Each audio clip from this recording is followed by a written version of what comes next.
Hi ಎಲ್ರಿಗೂ ನಮಸ್ಕಾರ. ನಾನು ನಿಮ್ಮ ಪ್ರೀತಿಯ ಸತಿ Gowda. Java girl Kannada YouTube ಚಾನೆಲ್ಗೆ ಎಲ್ರಿಗೂ ಸ್ವಾಗತ. ಸೊ ಇವತ್ತು ನಾನು ಒಂದಿಷ್ಟು ನಿಮ್ಮ ಜೊತೆಗೆ ಚರ್ಚೆ ಮಾಡೋಣ ಅಂತ ಹೇಳ್ಕೊಂಡು ಬಂದಿದ್ದೀನಿ.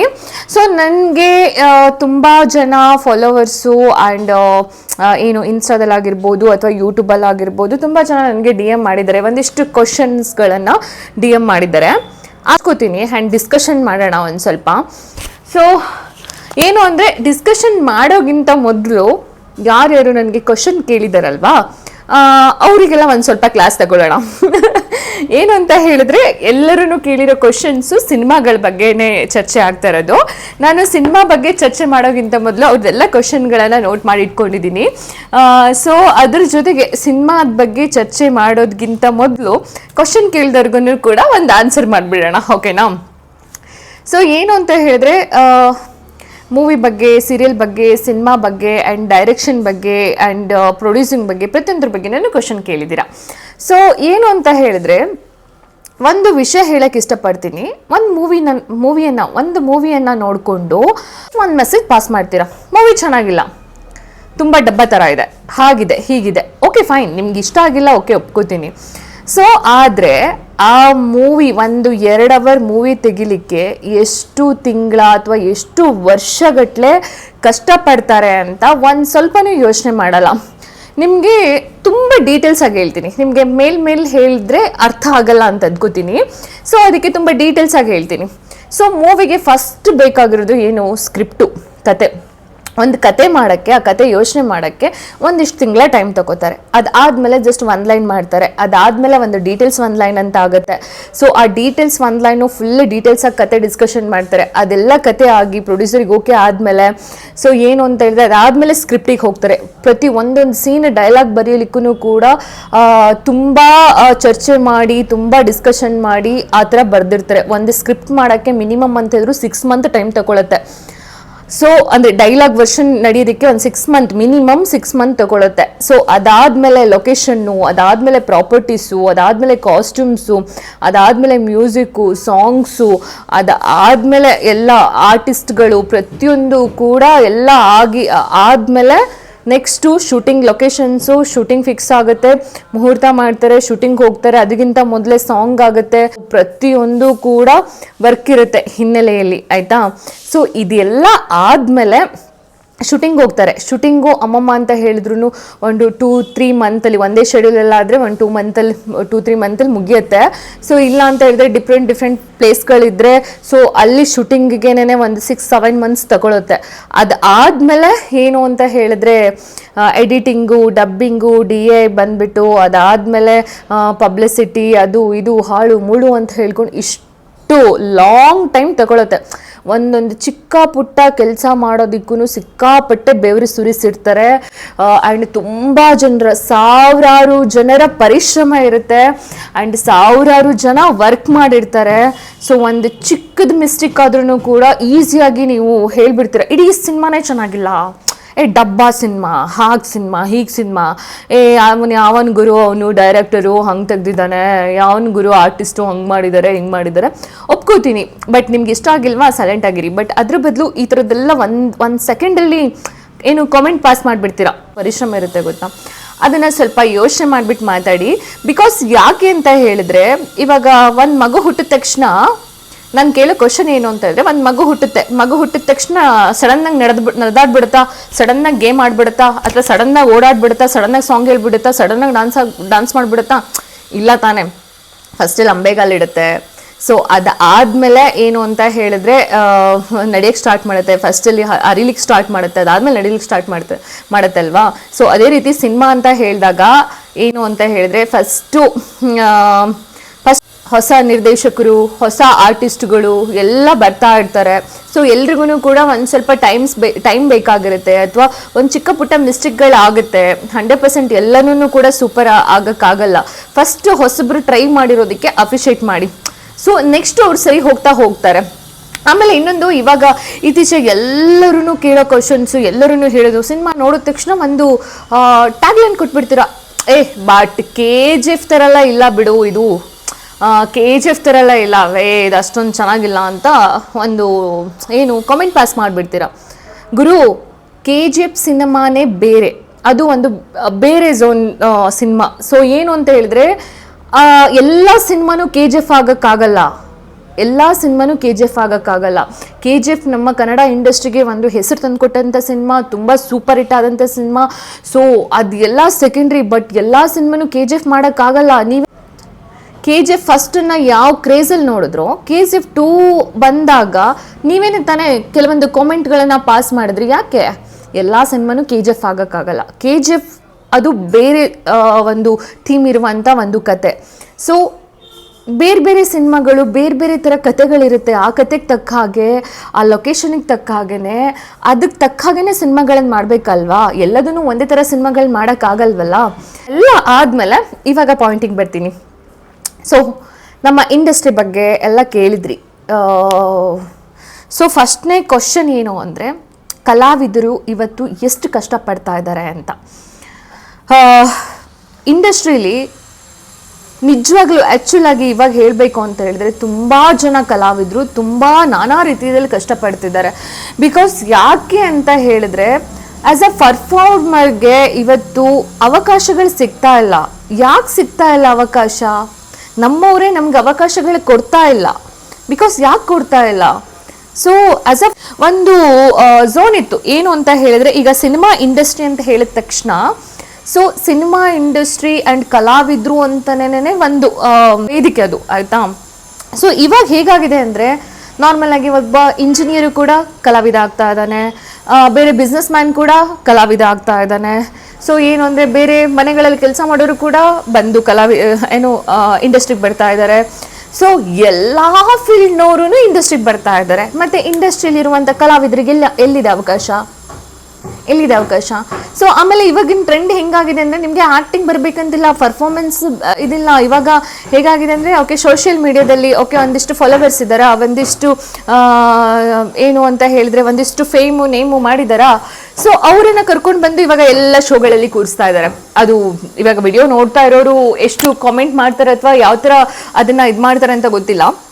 ನಿಜಾಗ್ಲೂ ಹೇಳಬೇಕು ಅಂತ ಹೇಳಿದ್ರೆ, ಇವಾಗ ನಾನು ಕೆಲವೊಂದು ಶೋಗಳದ್ದು ಹೆಸರು ತೊಗೊಳಕ್ಕೆ ಇಷ್ಟಪಡಲ್ಲ, ಬಟ್ ನಿಮಗೆ ಗೊತ್ತಿರುತ್ತೆ. ಕೆಲವೊಂದು ಕಾಮಿಡಿ ಶೋಗಳಾಗಿರ್ಬೋದು ಅಥವಾ ಬೇರೆ ಬೇರೆ ಶೋಗಳಾಗಿರ್ಬೋದು, ರಿಯಾಲಿಟಿ ಶೋಗಳಾಗಿರ್ಬೋದು. ಸೊ ಇಲ್ಲಿ ಏನು ಅಂತ ಹೇಳಿದ್ರೆ, ಸೋಷಿಯಲ್ ಮೀಡಿಯಾದಲ್ಲಿ ಯಾರು ಫಾಲೋವರ್ಸು ಅಥವಾ ಯಾರು ಒಂದಿಷ್ಟು ಏನೇನೋ ಚಾಟ್ಗಳದ್ದು ವಿಡಿಯೋ ಎಲ್ಲ ಮಾಡ್ಕೊಂಡು ಒಂದಿಷ್ಟು ಹೆಸರು ಮಾಡಿರ್ತಾರೋ ಅವ್ರನ್ನೆಲ್ಲ ಕರ್ಕೊಂಡು ಬಂದು ಕೂರಿಸ್ತಾರೆ. ಸೊ ಇಲ್ಲಿ ಆ್ಯಕ್ಚುಲಾಗಿ ಈ ಕಲೆಗೋಸ್ಕರನೇ ಮುಡಿಪಾಗಿಟ್ಟವರಿಗೆ, ಪ್ರೊಫೆಷ್ನಲೇ ಈ ಕಲೆ. ಸೊ ಏನು ಅಂತಂದರೆ, ನಿನ್ನ ಪ್ರೊಫೆಷ್ನಲ್ ಏನಪ್ಪ ಅಂತ ಕೇಳಿದರೆ, ಓಕೆ ನನಗೆ ಆ್ಯಕ್ಟಿಂಗ್ ಬಿಟ್ಟರೆ ಬೇರೆದೇನೂ ಗೊತ್ತಿಲ್ಲ, ನನಗೆ ಇಲ್ಲೇನೇ ಊಟ ಮಾಡಬೇಕು, ಇಲ್ಲೇನೇ ತಿನ್ನಬೇಕು, ಇಲ್ಲೇನೇ ಸಾಯಬೇಕು ಅಂತಿರುವಂಥ ಕಲಾವಿದರಿಗೆ ಇವತ್ತು ಅವಕಾಶಗಳೇ ಇಲ್ಲ. ಸೊ ಆಸ್ ಅ ಒಳ್ಳೆ ಪರ್ಫಾರ್ಮರು ಅಂತ ಹೇಳಿದ್ರೆ ಅಲ್ಲಿ ಅವಕಾಶಗಳಿಲ್ಲ. ನೀವೇನಾದ್ರು ಹುಚ್ಚಾಟಗಳು ಮಾಡ್ಕೊಂಡು ಇದು ಮಾಡ್ಕೊಂಡು ಅದು ಇದು ಅಂತ ಹೇಳ್ಕೊಂಡು ಮೂರು ಬಿಟ್ಕೊಂಡು ಕೊಂಡಾಡ್ತೀರಾ, ಅಂಥವರಿಗೆ ಅವಕಾಶಗಳು ಕೊಡ್ತಾ ಇದ್ದಾರೆ.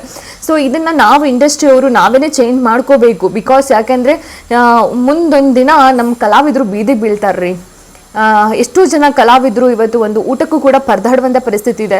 ಹೊರಗಡೆ ನೋಡಲಿಕ್ಕೆ ಜನಗಳು ಆರಾಮಾಗಿ ಹೇಳ್ತಾರೆ, ಅವಳು ಸೀರಿಯಲ್ ಆರ್ಟಿಸ್ಟು, ಅವಳು ಸಿನಿಮಾ ಆರ್ಟಿಸ್ಟು, ಅವಳ ಲೈಫ್ ಏನು ಅಥವಾ ಅವನ ಲೈಫ್ ಏನು ಸೂಪರ್ ಆಗಿರುತ್ತೆ ಅಂತ. ಬಟ್ ಆ್ಯಕ್ಚುಲಾಗಿ ಹೇಗಿರುತ್ತೆ ಲೈಫು ಅಂತ ಕಲಾವಿದ್ರಿಗೆ ಮಾತ್ರ ಗೊತ್ತಿರುತ್ತೆ. ಹೊರಗಡೆ ಹೇಳ್ಕೊಳಕ್ಕಾಗಲ್ಲ, ಹೀಗೆ ಜೀವಿಸೋಕ್ಕಾಗಲ್ಲ, ಈ ಥರ ಇರೋಕ್ಕಾಗಲ್ಲ. ಬಟ್ ನಾವು ನಮ್ಮ ಕಲಾವಿದರಿಗೆ ಏನು ಅಂತ ಹೇಳಿದ್ರೆ ಅವಕಾಶಗಳನ್ನು ಕೊಡಬೇಕು. ಆ್ಯಂಡ್ ಆ್ಯಸ್ ಅ ಪರ್ಫಾರ್ಮರ್ ನಿಮಗೆ ಯಾರು ಇಷ್ಟ ಆಗ್ತಾರೋ, ಆ್ಯಸ್ ಅ ಪರ್ಫಾರ್ಮೆನ್ಸ್ ಯಾರು ಚೆನ್ನಾಗಿರುತ್ತೋ, ಸೊ ಆ ಕ್ಯಾರೆಕ್ಟರ್ಗೆ ಜೀವ ತುಂಬಿಸುವಂಥ ಕಲೆ ಅಥವಾ ಜೀವ ತುಂಬಿಸುವಂಥ ಕಲೆ ಯಾರ ಹತ್ರ ಇರುತ್ತೋ ಅವರಿಗೆ ಅವಕಾಶಗಳನ್ನು ಕೊಡಿ. ಆ್ಯಂಡ್ ಇನ್ನೊಂದು ನಿರ್ದೇಶನ ಅಂತ ಬಂದಾಗ ತುಂಬ ಜನ ಕೇಳ್ತಾ ಇದ್ರು ನನಗೆ, ನಿರ್ದೇಶನ ಮಾಡ್ತಾ ಇದ್ದೀರಾ, ಹೀಗೆ ಇಂಡಸ್ಟ್ರಿಯಲ್ಲಿ ವರ್ಕ್ ಮಾಡ್ತಿದ್ದೀರಾ ಏನು ಅಂತೆಲ್ಲ ಹೇಳ್ಕೊಂಡು ಕೇಳ್ತಾ ಇದ್ರು.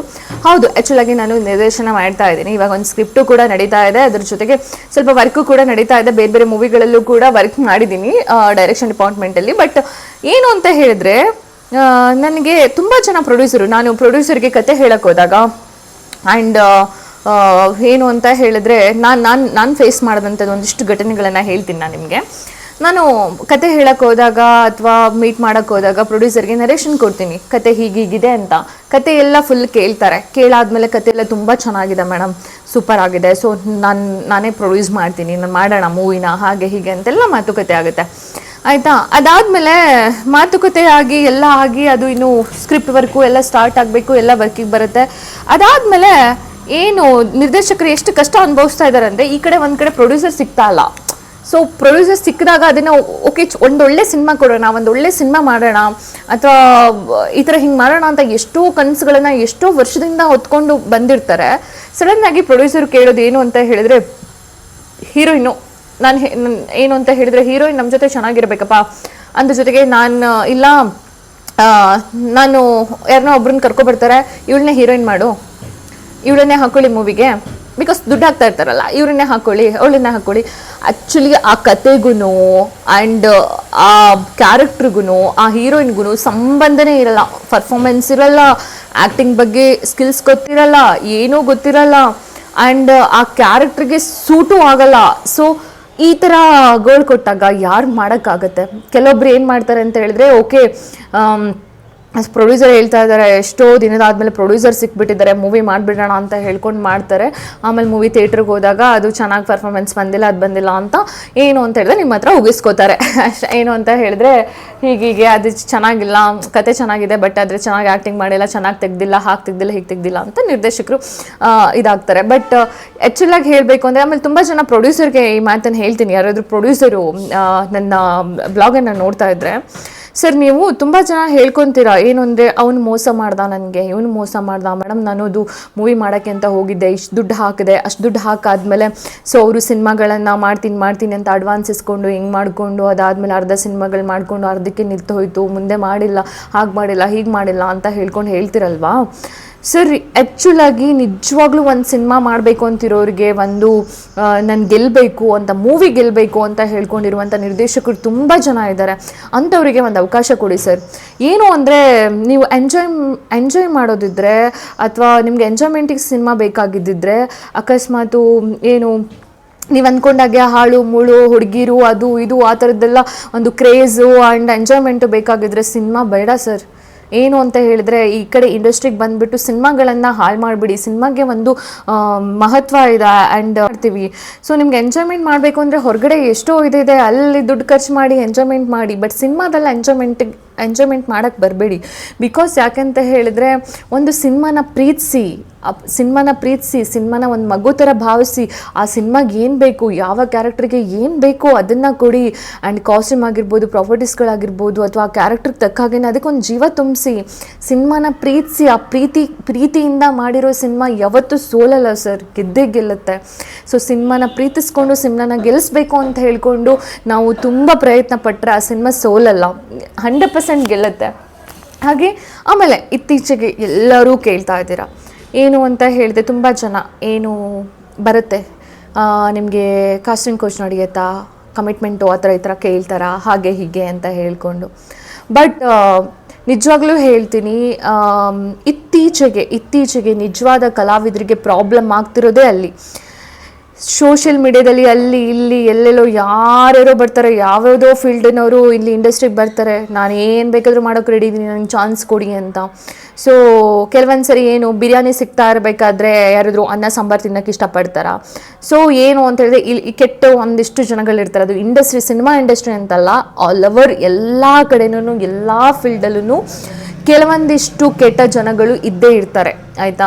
ಸೊ ಇತ್ತೀಚೆಗಂತೂ ಇನ್ನೂ ಜಾಸ್ತಿ ಆಗಿದ್ದಾರೆ. ಸಿನಿಮಾ ಇಂಡಸ್ಟ್ರಿದು ಬೇಗ ಹೊರಗಡೆ ಬರುತ್ತೆ. ಯಾಕೆ ಅಂತ ಹೇಳಿದ್ರೆ, ಇದು ಮೀಡಿಯಾ ಸಿನಿಮಾ ಫೀಲ್ಡ್ ಆಗಿರೋದ್ರಿಂದ ಅದು ಬೇಗ ಹೊರಗಡೆ ಬರುತ್ತೆ, ಬೇಗ ನ್ಯೂಸ್ ಆಗುತ್ತೆ. ಹೊರಗಡೆನೂ ತುಂಬ ಕೆಟ್ಟ ಜನ ಇದಾರ್ರಿ. ಸೊ ನಿಮಗೆ ಇಷ್ಟ ಇದೆಯಾ ಮಾಡಿ, ಇಷ್ಟ ಇಲ್ವಾ ಇಲ್ಲ ಅಂತ ಮುಖ ಕೇಳ್ದಂಗೆ ಹೋಗ್ತಾ ಇರಿ. ಯಾವನ್ ಕೇಳ್ತಾನೆ, ಯಾವನ್ ಇದು ಮಾಡ್ತಾನೆ. ಸೊ ಆ್ಯಂಡ್ ಇನ್ನೊಂದು ವಿಷಯ ತಪ್ಪು ಏನು ಅಂತ ಹೇಳಿದ್ರೆ, ನಿಮ್ಮ ಪರ್ಸ್ನಲ್ಲು ನಿಮ್ಮ ಇಷ್ಟ ಅದು ಬೇರೆ. ಒಂದು ಏನು ಗೊತ್ತಾ, ಈ ಕ್ಯಾರೆಕ್ಟರ್ ಕೊಡ್ತೀವಿ ಅಥವಾ ಈ ಥರ ಕೆಲಸ ಕೊಡ್ತೀವಿ, ನೀವು ಹೀಗೆ ಮಾಡಬೇಕು ಅಂತ ಹೇಳ್ಕೊಂಡು ಈ ಥರದ್ದು ಮಾಡೋದಿದೆಯಲ್ಲ, ಅದು ತುಂಬ ಅಂದರೆ ತುಂಬ ರಾಂಗು. ಆಗಲ್ಲ ಅಂತ ಹೇಳ್ಕೊಂಡು ನಮ್ಮ ಪಾಡಿಗೆ ನಾವು ಇದ್ದರೆ ನಥಿಂಗ್, ಯಾರೂ ಏನು ಫೋರ್ಸ್ ಮಾಡಲ್ಲ ಅಥವಾ ಯಾರೂ ಏನು ಇದು ಮಾಡಲ್ಲ. ನಿಮ್ಗೆ ಇಷ್ಟ ಅಲ್ವಾ, ಓಕೆ ನನಗೆ ಇಷ್ಟ ಅಲ್ಲ ಅಂತ ಹೇಳ್ಕೊಂಡು ಇದ್ಬಿಡಬೇಕು. ಸೊ ಇಷ್ಟ ಇರೋರು ಅವ್ರವ್ರ ಕರ್ಮ, ಅವ್ರವ್ರು ಅನುಭವಿಸ್ತಾರೆ, ಅವ್ರವ್ರು ಮಾಡ್ತಾರೆ, ಅದು ಅವ್ರವ್ರ ಇಷ್ಟ. ಸೊ ಅದ್ರ ಬಗ್ಗೆ ನಾವು ಮಾತಾಡೋದು ಬೇಡ ಅಂತ ಅನ್ಸುತ್ತೆ. ಯಾಕೆ ಅಂತ ಹೇಳಿದ್ರೆ, ಜಾಸ್ತಿ ಮಾತಾಡಿದಷ್ಟು ಜಾಸ್ತಿ ಕಾಂಪ್ಲಿಕೇಟೆಡ್ ಆಗುತ್ತೆ. ಕೆಲವೊಂದು ವಿಷಯಗಳ ಬಗ್ಗೆ ಮಾತಾಡದೆ ಹಾಗೆ ಇದ್ರೇ ತುಂಬ ಚಂದ.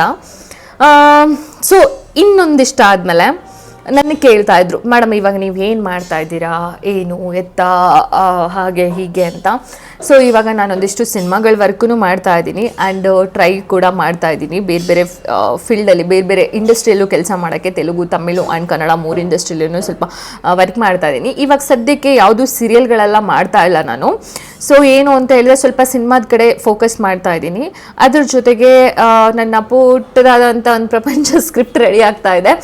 ಸೊ ನೋಡೋಣ, ಅದು ಆದಷ್ಟು ಬೇಗ ಎಲ್ಲ ಮುಗಿದು ಅದು ಯಾವಾಗ ಚಾಲ್ತಿಗೆ ಬರುತ್ತೆ ಅಂತ ಹೇಳ್ಕೊಂಡು, ಸೊ ಅದಕ್ಕೆ ಸ್ಕ್ರಿಪ್ಟ್ ವರ್ಕ್ ಮಾಡ್ತಾ ಇದ್ದೀನಿ. ಸೊ ಹೀಗೆ ವರ್ಕ್ ನಡೀತಾ ಇದೆ, ಒಂದಿಷ್ಟು ವರ್ಕ್ಗಳು. ಸೊ ನಾನು ಅದನ್ನು ನಿಮಗೆ ಹೋಗ್ತಾ ಹೋಗ್ತಾ ಹಂಚ್ಕೋತಾ ಹೋಗ್ತೀನಿ, ವರ್ಕ್ಗಳು ನಡೀತಾ ಇದ್ದಂಗೆ ಹಂಚ್ಕೋತಾ ಹೋಗ್ತೀನಿ. ಇನ್ನೊಂದು ಕ್ವಶನ್ಸ್ ಇದೆ. ಹಾಂ, ಏನು ಅಂತ ಹೇಳಿದ್ರೆ, ನಾನು ಕಲಾವಿದೆ ಆಗಬೇಕು ಅಂದರೆ ಏನು ಮಾಡಬೇಕು ಅಂತ ತುಂಬ ಜನ ಕೇಳಿದ್ದೀರ. ದಯವಿಟ್ಟು ಹೇಳ್ತೀನಿ, ಕಲಾವಿದರಾಗಬೇಕು ಅಂತ ಹೇಳಿದ್ರೆ ಫಸ್ಟಲ್ಲಿ ನೀವು ರೆಡಿಯಾಗಿ. ಸೊ ಇವತ್ತು ರಂಗಭೂಮಿ ಅಂತ ಹೇಳ್ತಾ ಇದೆ, ಆ್ಯಕ್ಟಿಂಗ್ ಕೋರ್ಸಸ್ಗಳಿದೆ. ಸೊ ಏನು ಅಂತ ಹೇಳಿದ್ರೆ ಫಸ್ಟು ಹೋಗಿ ನೀವು ಆ್ಯಕ್ಚುಲಿ ಇಲ್ಲಿ ಬೆಂಗಳೂರಲ್ಲಿ 1 ಮಂತು 15 ಡೇಸು 2 ಮಂತು ಈ ಥರದ್ದೆಲ್ಲ ಆ್ಯಕ್ಟಿಂಗ್ ಸ್ಕೂಲ್ಗಳು ಸಿಕ್ಕಾಪಟ್ಟೆ ಇದ್ದಾವೆ. ನಾನು ಅಂದರೆ ನೋಡಿಕೊಂಡು ಅಲ್ಲಿ ಯಾರ್ಯಾರು ಟೀಚರ್ಸ್ ಇದ್ದಾರೆ ಅಂತ ನೋಡಿಕೊಂಡು ಹೋಗಿ, ಇದೆಲ್ಲದ್ರಿಗಿಂತ ನಾನು ರೆಫರ್ ಮಾಡೋದು ಏನು ಅಂತ ಹೇಳಿದ್ರೆ, ನಾನು ರೆಫರ್ ಮಾಡೋದೇನು ಅಂದರೆ ನೀನಾಸಮ್ ಆಗಿರ್ಬೋದು, ಸಾಣೇಹಳ್ಳಿ ಆಗಿರ್ಬೋದು, NSD national school of drama ಆಗಿರ್ಬೋದು. ಸೊ ಈ ಥರ ನಮಗೆ ನ್ಯಾಷನಲ್ ಸ್ಕೂಲ್ ಆಫ್ ಡ್ರಾಮಾ ಇನ್ಸ್ಟಿಟ್ಯೂಟ್ಗಳು ಇದ್ದಾವೆ. ಈ ಇನ್ಸ್ಟಿಟ್ಯೂಟ್ಗಳಲ್ಲಿ 1 ವರ್ಷ ಕೋರ್ಸ್ ಇರುತ್ತೆ, ನಿಮಗೆ ಎಲ್ಲ ಶೆಡ್ಯೂಲ್ ಆಗಿರುತ್ತೆ. ಅಲ್ಲಿ ನಿಮಗೆ ಒಂದು ಇದಿಂದ ಸ್ಟಾರ್ಟ್ ಮಾಡಿ ಫುಲ್ ನಿಮಗೆ ಏನು ಅಂದರೆ ಆ್ಯಕ್ಟಿಂಗ್ ಬೇಕಾಗಿರುವಂಥ ಪ್ರತಿಯೊಂದು ಸ್ಕಿಲ್ಸ್ಗಳನ್ನು ಕಲಿಸ್ತಾರೆ. ಸೊ ಆ 1 ವರ್ಷ ಕೋರ್ಸ್ ಮುಗಿಸಿದ್ರೆ, ನಾನು ಹೇಳಿದ್ನಲ್ಲ, ನೀವು ಇಲ್ಲಿ 3-4 ವರ್ಷ ಎಲ್ಲೆಲ್ಲೋ ಸುತ್ತಾಡ್ಕೊಂಡು ಎಲ್ಲೆಲ್ಲೋ ಅಲ್ದಾಡೋ ಬದಲು 1 ವರ್ಷ ಕೋರ್ಸ್ ಮಾಡಿರಿ. ಸೊ ಕೋರ್ಸ್ ಮಾಡಿದ್ರೆ ನಿಮಗೆ ಗೊತ್ತಾಗುತ್ತೆ ನೀವು ಹೇಗೆ ಬದಲಾಗ್ತೀರಾ, ನಿಮಗೆ ಆ್ಯಕ್ಟಿಂಗ್ಗಳು ಹೇಗೆ ಅಂತ. ಬಿಕಾಸ್ ಏನು ಅಂತ ಹೇಳಿದ್ರೆ, ಇವಾಗ ರೀಲ್ಸು ಅದು ಇದು ನಾನು ಮಾಡ್ಬೋದು, ನೀವು ಮಾಡ್ತೀರಾ, ಎಲ್ಲರೂ ಮಾಡ್ತಾರೆ. ಸೊ ಅದು ಅಲ್ಲ, ರೀಲ್ಸ್ಗಳನ್ನು ಕಲಿಸ್ತಾರೆ. ಸೊ ಕಲ್ತ್ಕೊಳ್ಳಿ. ಅದಾದಮೇಲೆ ನೀವು ಏನೇ ಕ್ಯಾರೆಕ್ಟರ್ ಕೊಟ್ಟರು ಸಿನಿಮಾದಲ್ಲಿ, ಏನೇ ಆ್ಯಕ್ಟಿಂಗ್ ಕೊಟ್ಟರು ಕೂಡ ನಿಮ್ಮ ಹತ್ರ ಒಂದು ಕೆಪಾಸಿಟಿ ಇರುತ್ತೆ ಅಂದರೆ ಮಾಡೋಕ್ಕೆ. ಯಾವುದೇ ಡೈರೆಕ್ಟರ್ ಬಂದುಬಿಟ್ಟು ಈ ಥರ ಕ್ಯಾರೆಕ್ಟ್ರು ಹೀಗಿರುತ್ತೆ, ಹೀಗೆ ಮಾಡಮ್ಮ ಅಂತ ಹೇಳಿದ್ರು ಕೂಡ ಇಮಿಡಿಯೇಟಾಗಿ ಮಾಡೋಕ್ಕಾಗತ್ತೆ. ಸೊ ನೀವು ಆ್ಯಕ್ಟಿಂಗ್ ಇಂಟ್ರೆಸ್ಟ್ ಇರೋರು ಆ ಥರ ಇನ್ಸ್ಟಿಟ್ಯೂಟ್ಗಳಿಗೆ ಹೋಗ್ಬಿಟ್ಟು ಕಲೀರಿ, ಒಳ್ಳೆಯದಾಗತ್ತೆ.